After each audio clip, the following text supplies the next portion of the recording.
In this video, I am going to teach you how to add custom hatch patterns in AutoCAD.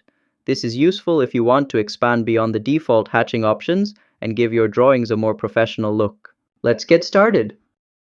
First, go to cadhatch.com, choose a hatch design you like, and download the pattern file. Make sure it's a .pat file, as that's what AutoCAD uses for hatch patterns. Next, go to AutoCAD and type hatch, then apply a hatch to any object. This will insert the default hatch pattern into your selected area.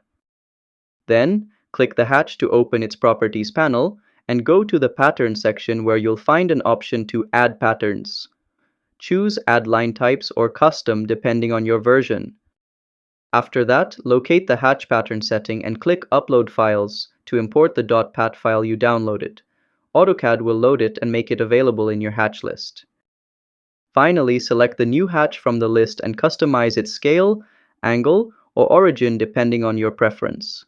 You now have a personalized hatch pattern in your project. And that's how you add custom hatch patterns in AutoCAD. If you found this helpful, don't forget to like the video and subscribe to How to Tutor for more AutoCAD tutorials. See you next time!